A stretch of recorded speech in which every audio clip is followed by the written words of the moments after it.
বিয়েতে মেয়ের বাড়িতে কিরকম অনুষ্ঠান করা যায় শরীয়ত সম্মত? মেয়ের বাড়িতে কিরকম অনুষ্ঠান করা যায়? মেয়ের বাড়িতে আবার কিসের অনুষ্ঠান?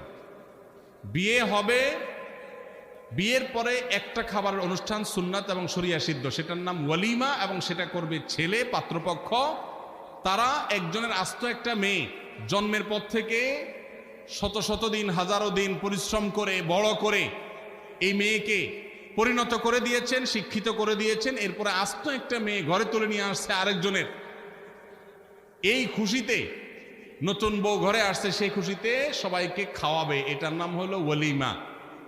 আর মেয়ের বাড়িতে বরপক্ষের লোকজন দলে দলে যে দর কষাকষি করে, না আমাদের 500 লোক হবে, না তাহলে ভাই সাহেব 400 করেন, না হলে থাক আমরা মাঝামাঝি থাকি 450 করি, এই যে দর কষাকষি করে মেয়ের বাড়িতে দলে দলে যে খাওয়া হয়, যেটার নাম আমাদের সমাজে বর যাত্রী দেওয়া হয়েছে, সেটাকে আমি বলি বরযাত্রী। যারা বিয়ে করেন নাই, বাপের বেটা মায়ের বেটা হয়ে থাকলে নিয়ত করেন যে আমার বিয়েতে কোনো বরযাত্রী যাবে না। যেই বাপ মেয়েকে জন্ম দেওয়ার পর তাকে বড় করে তুলেছেন তিলে তিলে, আপনার তো বিয়ের পর শ্বশুর মশাইয়ের সামনে বসে দোজানো হয়ে বলা দরকার যে শ্বশুর বাবাজি, আপনার মেয়ে জন্ম থেকে বড় হওয়া, বিয়ে দেওয়া পর্যন্ত এর পিছনে কত লক্ষ টাকা খরচ হয়েছে, আনুমানিক একটা ফিগার বলেন। আমি গরিবের ভূত, একসাথে না হইলেও কিস্তিতে হলেও দিয়া শেষ করার চেষ্টা করব। এটা বলা উচিত শ্বশুরে।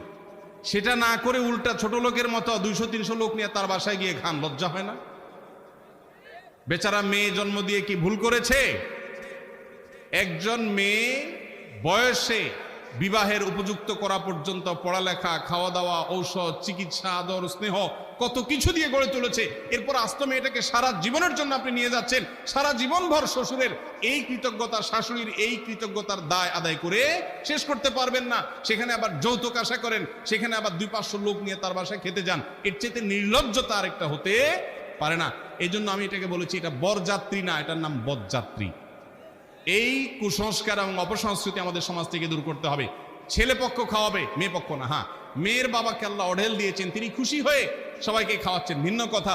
কিন্তু শর্ত দিয়ে দাবি করে তার কাছ থেকে দর কষাকষি করে আদায় করলে সেটা অবশ্যই জুলুম হবে, এটা পরিহার করতে হবে।